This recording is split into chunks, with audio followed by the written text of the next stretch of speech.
안녕하세요 여러분, 반갑습니다. 오늘도 주 안에서 평안하셨나요? 네, 정말로 어제에 이어서 오늘 계속해서 내용을 이어가도록 하겠습니다. 기독교 역사관과 종말, 오늘은 어제의 창조와 타락에 이어서 구속과 완성, 새하늘과 새 땅에 대한 내용을 이어가도록 하겠습니다. 먼저 구속에 대한 내용이고요. 창세기 3장부터 요한계시록 20장까지의 내용입니다. 굉장히 범위가 많죠. 그래서 내용이 좀 많습니다. 그래서 오늘은 좀 내용이 많다는 점 이해하시고 끝까지 시청해 주시면 감사하겠습니다. 너무나 길다 싶으시면요, 속도를 2배속으로 해서 들으시면 시간이 많이 절약되겠죠. 오늘 구속 같이 한번 보도록 하겠습니다. 그리스도의 초림, 초림에 관한 이야기네요. 초림을 통한 종말의 시작. 자, 여러분은 아시는 것처럼 예수님의 초림을 기준으로 BC와 AD가 나눠지게 되죠. 인류의 역사가 이렇게 나눠지게 됩니다. 그래서 구속사의 기간을 우리가 총 6가지로 이렇게 구분해서 좀 살펴볼 텐데요. 먼저 설명을 드리면 아담의 타락 이후부터 노아까지, 그리고 노아에서 아브라함의 부르심까지, 그리고 아브라함의 부름부터 모세가 시내산 언약을 받기 전까지, 그리고 시내산 언약부터 다윗 왕국이 형성되기까지, 다윗 왕국부터 바벨론 포로까지, 바벨론 포로부터 예수님의 초림까지 이렇게 총 6단계로 좀 나누어서 오늘 살펴보려고 합니다. 그래서 하나씩 그 내용을 한번 같이 나누도록 하겠습니다. 자, 첫 번째입니다. 자, 아담에서 노아까지의 기간이죠. 자, 아담이 타락한 직후에 하나님의 구속 계획이 본격적으로 시작이 되었다라는 것이죠. 창세기 3장 15절, 그래서 지난 시간에 원시복음이다 이렇게 말씀을 드렸습니다. 원시복음, 거기에 이런 내용이 있습니다. 여자의 뱀이 머리를 상하게 할 것이다. 여자의 후손은 내 머리를 상하게 할 것이다. 여기서 여자의 후손이 바로 예수 그리스도를 나타내는 것이죠. 자, 그리스도께서 또 오셔서 십자가의 죽음과 부활로 이 사탄을 정복할 것이다. 이미 창세기 3장 15절을 통해서 예언을 하셨다라는 것입니다. 그래서 아담과 하와의 타락 이후에 인류는요, 크게 두 부류로 나누게 되는데, 사탄의 후손과 여자의 후손, 이렇게 나누어지게 된다. 사탄의 후손은요, 구원받지 못한 사람을 말하는 거고요. 여자의 후손이란 하나님의 백성으로 구원받은 사람을 말하는 겁니다. 자, 다음 두 번째입니다. 자, 노아부터 아브라함까지의 기간이죠. 노아 홍수 사건을 기준으로 해서 옛날 세상 그리고 새로운 세상, 이렇게 구분할 수 있다라는 겁니다. 하나님께서 보실 때에 정말 타락이 극에 달했죠. 그 당시에도, 노아 시대도. 그래서 하나님이 홍수로 세상을 심판하시겠다 작정을 하십니다. 홍수로 심판하신 것을 종말론적 심판의 모형, 이렇게 이야기를 합니다. 종말론적 심판의 모형. 자, 그런데 심판만 하신 것이 아니라 노아와 그의 가족들을 살려주셨죠. 방주를 만들어서 방주를 통해서 홍수로부터 구원을 해주셨습니다. 그래서 이것을 종말론적 구원의 모형, 이렇게 이야기를 합니다. 홍수 그 자체는 심판의 모형이지만 구원해 주신, 방주를 통해서 구원해 주신 이 사건은요, 구원의 모형이 된다라는 것이죠. 그리고 홍수 이후에 무지개를 주셨죠. 하나님과 노아와의 언약입니다. 이것은 무슨 의미이냐면, 예수님의 재림으로 인해서 종말 때까지 내가 자연과 인간 사회를 보존해 주겠다라는 하나님의 약속인 것이죠. 그래서 하나님께서는 인간 사회 보존을 그렇게 언약을 통해서 또 약속해 주셨다라는 것입니다. 자, 다음 세 번째입니다. 아브라함에서 모세까지의 기간. 여기는 크게 세 가지를 약속을 하셨습니다. 자손, 땅, 주권, 요 세 가지를 약속을 해주셨죠. 참고로 아브라함은요, 셋의 후손입니다. 아브라함을 통해서 이런 세 가지 약속을 주셨는데, 먼저 자손, 어떤 약속을 해주셨습니까? 하늘의 별처럼, 땅의 티끌처럼, 바다의 모래알처럼 내 후손을 많게 하겠다라는 약속을 주셨죠. 그리고 두 번째, 약속의 땅을 또 보여주셨습니다. 약속의 땅, 가나안 땅을 주겠다, 이렇게 약속을 해주셨고, 마지막 세 번째, 아브라함의 후손과 언약을 맺으셨죠. 그래서 그들을 자신의 백성으로 삼아주시고 하나님께서는 그들의 왕이 되어주시겠다, 이렇게 약속을 해주셨습니다. 그래서 이때부터 하나님이 유대인과 이방인 이렇게 구분을 하셨죠. 세상을 본격적으로 분리하기 시작한 때가 이때부터다. 그래서 아브라함부터 모세까지의 이 기간에는요, 특별히 앞에서 말씀드린 이 세 가지 중에 아브라함의 후손에 대한 약속이 먼저 성취되었다. 아브라함이 이삭을 낳고, 이삭은 야곱을 낳고, 또 야곱이 12아들을 낳고, 그렇게 이렇게 해서 요셉이 애굽에서 총리가 되죠. 그때 모든 가족들을 애굽으로 다 데리고 와서 같이 살게 됩니다. 그래서 애굽에서 그렇게 오랫동안 살게 되면서 번성하게 되죠. 정말 하나님이 주셨던 그 약속처럼 수많은 자손들이 번성을 해서 바로 왕이 깜짝 놀라죠. 야, 이대로 가만히 있다가는 큰일 나겠구나. 그래서 조금 더 노역을 강하게 사람들 정말 힘들게 하죠, 이스라엘 백성들을. 그래서 하나님이 출애굽을 시키시는 그런 결과도 보게 됩니다.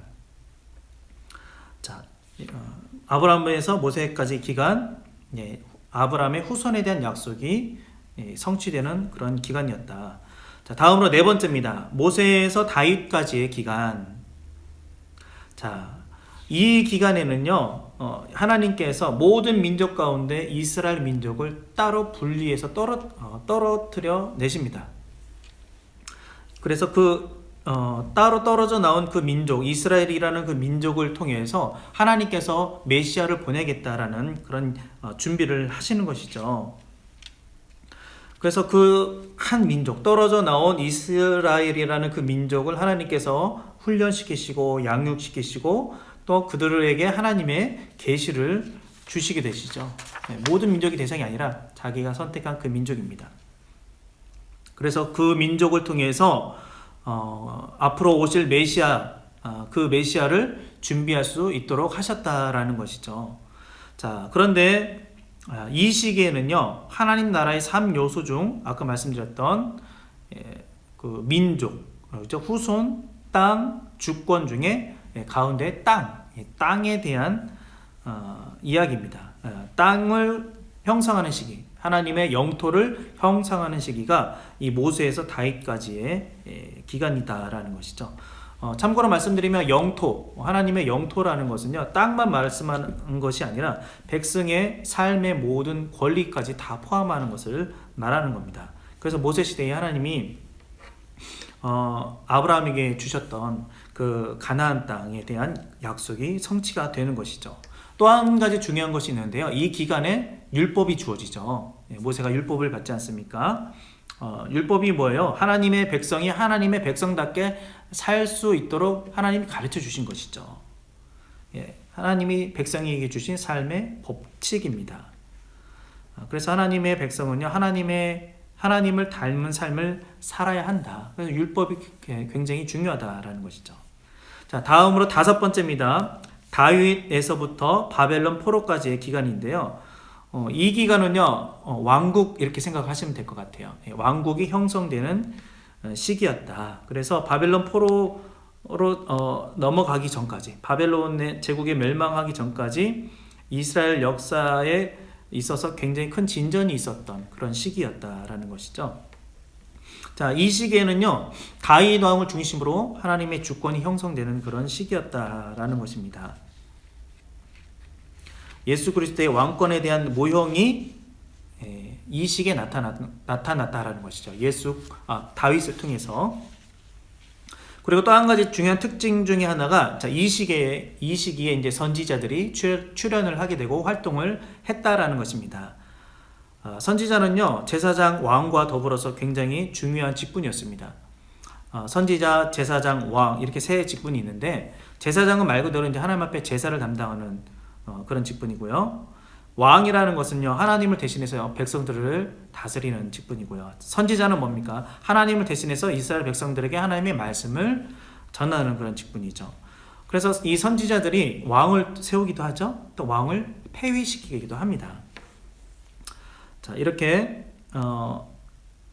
중요한 특징 하나가 선지자들의 출현과 활동이다. 자, 다음으로 여섯 번째입니다. 여섯 번째는 바벨론 포로에서부터 그리스도의 초림까지를 말합니다. 유다 왕국이요, 바벨론에 의해서 결국 망하게 되죠. 이후에 페르시아한테 또 망하게 되고 계속 또 나라가 가면서 뭐 그리스 로마를 지나서 신구약 중간기 400년의 또 기간을 또 지나게 되죠. 자, 이렇게 유다 왕국이 솔로몬 이후에 분열 왕국으로 이어져 가면서 결국에 바벨론, 그 페르시아한테 결국에 망하게 되는데, 이렇게 점점 망해가는 이 과정 가운데 하나님 나라, 그쵸? 이스라엘 다윗, 아브라함에부터 다윗까지 형성됐던 그 하나님의 나라가 무너지게 되는 결과를 초래하게 되었다라는 것이죠. 나라가 바벨론에 의해 망하면서 눈에 보이는 가시적인 하나님 나라의 모습이 이 지상에서 사라지게 되었다라는 것입니다. 자, 대신에 선지서들을 통해서 하나님 나라에 대한 새로운 모습을 계속해서 보여주셨다라는 것이죠. 그러니까 어떻게 됩니까? 기대감이 생기잖아요. 하나님 나라가 새로 건설될 것이다. 메시아가 올 것이다. 메시아가 오면 다시 그 하나님의 나라가 세워질 것이다. 이것을 우리는 메시아 대망사상 뭐 이렇게 이야기를 합니다. 메시아가 오셔서 다시 하나님 나라를 세우실 것이다. 그래서 이때부터 예수 그리스도의 오심, 예수 그리스도에 대한 갈망이 점점 준비되고 있다라는 것이죠. 그래서 예수님이 결국에 이 땅에 태어나셔서 죽으시고 부활하시고 승천하시고 이런 일이 벌어진 것 아니겠습니까? 그래서 구속사의 절정은 뭐다? 예수 그리스도의 탄생부터 승천까지, 요 과정이 구속사의 절정의 순간이다라는 것이죠.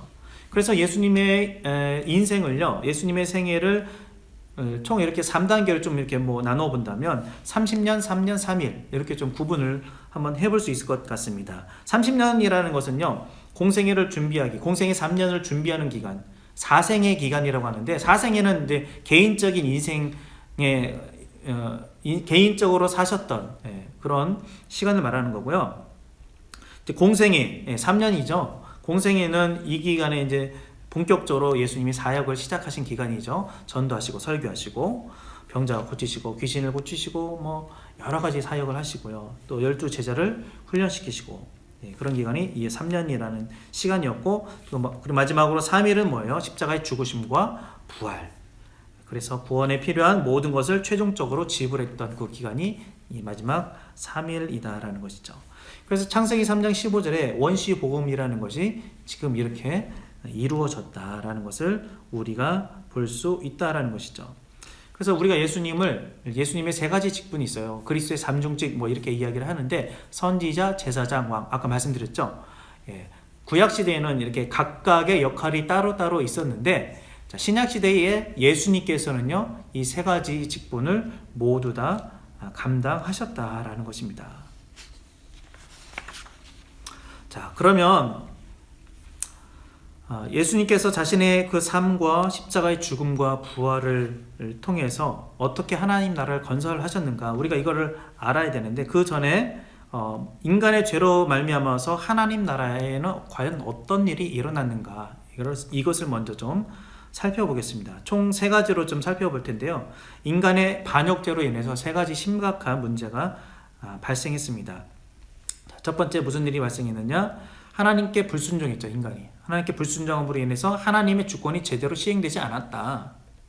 그리고 두 번째, 인간의 불순종으로 인해서 인간이 전인격적인 부패하게 되었다. 전인격적으로 부패하게 되었다. 전적인 타락을 말하는 것이고요. 세 번째로, 인간은 사탄의 종이 되었다. 인간은 사탄의 종이 되어서 사탄이 인간의 주인 행세를 하게 되었다는 것입니다. 그래서 하나님 나라가 이 땅에 건설되기 위해서는 이 세 가지 문제가 해결돼야 되죠. 누가 이것을 해결하셨습니까? 예수님이 해결하셨다라는 거예요. 예수께서. 자, 첫 번째, 하나님의 주권, 하나님의 주권이 올바로 서기 위해서 예수님께서 하나님 말씀에 온전히 순종하심으로 이 주권을 바로 세워주셨다라는 것이고요. 다음으로 두 번째, 예수님이 인간의 불순종에 대한 그 형벌을 대신 받으셨죠. 예수님이 우리를 대신해서 십자가에 죽으셨잖아요. 그래서 인간의 모든 반역죄가 용서가 되고 인간은 다시 하나님의 백성으로 구원받게 되었다라는 것이고요. 세 번째, 예수님은 십자가의 죽으심과 부활, 그것을 통해서 사탄의 권세를 완전히 멸망시키셨다. 그러므로 인간을 사탄의 지배로부터 해방시키셨다. 이렇게 해서 이 땅에 하나님 나라가 건설되었다라는 것이죠. 예수님을 통해서 잃어버렸던 이 세 가지, 주권, 그 다음에 타락, 그 다음에 사탄의 종되었던 우리를 다시 원상복귀 시키셨다라는 것입니다. 이렇게 예수님의 초림으로 인해서 타락한 세상의 종말이 시작되었다라는 것이죠. 그리고 하나님 나라가 이미 또 시작되었다.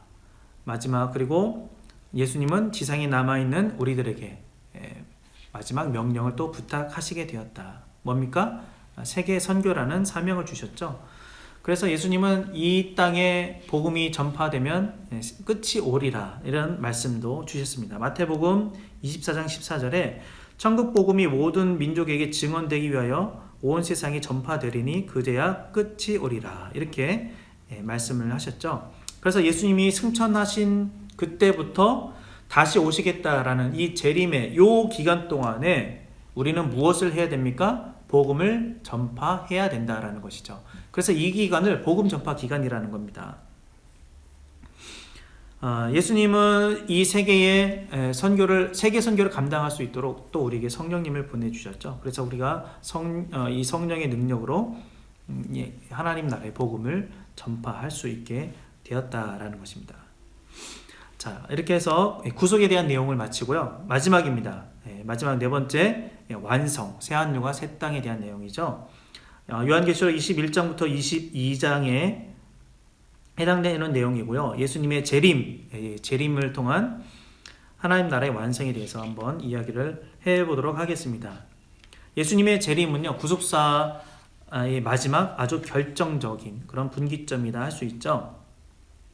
하나님의 창조 계획, 하나님의 구속 사역이 여기에서 완성된다라는 것이죠. 예수님의 재림, 이것을 우리는 완성과 연결지어서 생각해 보면 좋겠다 하는 것입니다. 그래서 예수님의 재림으로 인해서 이 세상 나라는 완전한 종말을 맞이하게 되고 하나님 나라는 완성될 것이다. 우리가 이렇게 이해를 하시면 될 것 같습니다. 예수님을 믿었던 각 개인의 구원이 완성이 되고요. 하나님의 백성으로서 교회 공동체가 또 완성이 되고요. 우주 전체에 대한 하나님의 통치가 본격적으로 시작되는 때가 언제다? 예수님의 재림 때다. 반대는 아니지만 또 다른 내용은 뭐냐면 하나님의 주권이 드러나게 되고요. 하나님의 백성의 구원이 완성이 되고 하나님의 원수들에 대한 심판이 또 완성되는 때가 예수님의 재림 때다. 자, 재림 때 무슨 일이 일어나는가? 간략하게 또 말씀드리면, 자, 모든 사람들이 다 부활하게 됩니다. 아담 이후에 죽었던 모든 사람들이 다 부활하는데 육체가 부활한다는 거예요. 육체가. 자, 그러면 믿는 사람들만 부활을 하는 거냐? 아닙니다. 안 믿는 사람들도 같이 다 부활합니다. 육체의 부활은 예수를 믿든 안 믿든 다 부활한다라는 거예요. 자, 그런데 중요한 것은 뭐예요? 부활 이후에 최후 심판이 있다. 최후 심판. 최후 심판에는요, 천사들, 모든 인간, 모든 성도, 모두가 다 대상이 되는 겁니다. 이 최후 심판의 그 결과 어떻게 되느냐? 사탄과 그를 따르던 모든 악의 권세들, 악의 세력들은 완전히 멸망이 되죠. 영원한 형벌의 장소인 불못에 던져지게 됩니다. 예수를 안 믿는 불신자들, 당연하죠. 적그리스도, 거짓 선지자, 이 사람들 다 우리가 흔히 말하는 지옥에 간다. 영원한 불못에 던져지게 된다. 자, 그러면 우리 신자들은 어떻게 될까요? 우리 구원받은 신자들은 영원한 하나님 나라에 가게 되죠. 하나님 나라에서 영원한 왕이신 하나님의 통치를 받으면서 살게 된다. 그래서 우리는 영생을 누린다라는 말을 이때 쓰는 겁니다. 이때 영생이란 말. 새 하늘과 새 땅은 영원한 하나님 나라의 영토라는 거예요. 영토. 그래서 우리가 하나님 나라의 하나님 영원한 왕이신 하나님이 통치를 받으면서 영생을 누리게 된다. 부활의 재림 때. 그래서 모든 것이 다 조화를 이루게 되죠. 하나님과 사람과의 관계, 사람과 사람과의 관계, 사람과 자연과의 관계, 이 모든 것이 다 조화, 사랑 안에서 조화를 이루는 완전한 평화의 세계가 예수님의 재림 때 일어난다라는 것이죠. 그래서 하나님 나라 역사를 구분하는 중요한 네 가지, 지난 시간에도 말씀드렸지만 다시 정리를 하자면 창조, 타락, 구속, 완성인데 여기에서 다시 한번 말씀드리면 초림, 재림 같은 의미입니다. 자, 이렇게 해서 네 가지로 좀 나눌 수 있고요. 똑같은 말 또 드리지만 하나님 예수님의 재림 때에 사탄과 사탄의 나라를 다 멸망시키시고 하나님 나라를 다시 회복시키시고 또 하나님 나라의 원래 계획을 완성시킬 시간이 바로 이 종말의 시간이다라는 것이죠. 자, 그래서 그 사탄의 모든 권세를 다 무너뜨리고 하나님 나라를 건설하러 오신 분이 누구다? 예수 그리스도시다라는 것이고요. 그래서 예수 그리스도의 초림을 기준으로 해서 BC와 AD 이렇게 이 세상의 역사를 구분하는 아주 획기적인 전환점이 되는 것이고요. 또 예수님의 재림을 통해서 역사 시대와 영원 시대 이렇게 또 구분을 하게 된다라는 것이죠. 자, 이런 의미에서 지난 시간에도 말씀드렸듯이 성경적 역사관은 예수 그리스도를 중심으로 하는 직선적인 역사관이다. 다른 종교에서는 순환된다고 말씀드렸잖아요. 우리 성경은 시작과 끝이 분명하다. 이것이 핵심 포인트다라는 것이죠. 자, 이렇게 해서 첫 번째 단락이었던 기독교 역사관과 종말에 대한 내용을 모두 함께 나누었습니다. 다음 시간에 다시 찾아뵙도록 하겠습니다. 감사합니다.